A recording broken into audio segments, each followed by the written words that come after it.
অসমৰ 126খন আসনৰ ভিতৰত কংগ্ৰেছে মাত্ৰ 15 পৰা 17খন চিট, 20টা চিটো ভাবিছিলোঁ নহ'ল। নমস্কাৰ আৰু আসসালামু আলাইকুম। মই নিৰ্বাচন শেষ হ'ল আৰু সেই নিৰ্বাচন শেষ হোৱাৰ পিছত জল্পনা কল্পনাৰ মাজত সমীক্ষাসকলে দি আছে আৰু চুকালিও আগতো সমীক্ষা দি আহিছে আৰু আজিও মই সমীক্ষা দিবলৈ ওলাইছোঁ। কোনে দিছপুৰ শেষ হাঁহি মাৰিব, কোনে দখল কৰিব, সেই লৈ মই সমীক্ষা ওলাইছোঁ আৰু সেইখন মই ভাবি যিটো হৈছে এয়া মোৰ সমীক্ষাত NDA চৰকাৰ হ'ব, এইটো কথা ফাইনেল হৈ গৈছে। কাৰণ কংগ্ৰেছে মই যিটো ভাবিছিলোঁ 20খন আসন পাব বুলি আশা কৰিছিলোঁ, দেখা গ'ল মানে কংগ্ৰেছে 15 পৰা 17খন আসন পাবলৈ সক্ষম হ'লে, মানে 15খন আমি সমীক্ষাত পাইছোঁ আৰু এটা কনফাৰ্ম হোৱা নাই, যদি 50-50 সেইটো হ'ল বিশ্বনাথ। গতিকে ক'ত কেনেকুৱা শেষ হাঁহি মাৰিব কোনে কোনে মই সমীক্ষাত আপোনালোকক জনাব খুজিছোঁ। চাওক, মই প্ৰথমত দিব খুজিছোঁ, যিহেতু মোৰ এৰিয়া যিহেতু ধৰিব লাগিব পৰ্বতজোৰা সমষ্টি, গতিকে মই BPFৰ ফালৰ পৰা ধৰিছোঁ। আপোনালোকৰ প্ৰথমত হৈছে গোসাইগাঁও, দোতমা, কোকৰাঝাৰ, বাউখুমৰি, পৰ্বতজোৰা, চিটলি চিৰাং, মানাছ, তাৰপিছত ভেৰগাঁও, ওদালগুৰি, মাজবাট।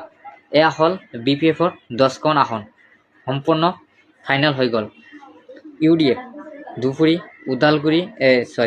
ধুবুৰী, দলগাঁও, লাহৰীঘাট, বিন্দাকান্দি, চেঙা, এই 5খন আসন পালে AIUDF। তাৰপিছত কংগ্ৰেছ ক'ত পাব, কোনে শেষ হাঁহি মাৰিব, ক'ত দখল কৰিব, আপোনালোকৰ জল্পনা কল্পনা কমেণ্টৰ মাধ্যমত জনাব আমাক। বিচিংজৰুৱা, গৌৰীপুৰ, জলেশ্বৰ, গোৱালপাৰা পূব, তাৰপিছত পাকাবেতবাৰী, চমুৰীয়া, দিছপুৰ, সিজুনগ্ৰাম, ৰূপহীহাট, চামগুৰি, সোণাই, আলগাপুৰ, কাটলিচৰা, উত্তৰ কৰিমগঞ্জ, দক্ষিণ কৰিমগঞ্জ, যোৰহাট।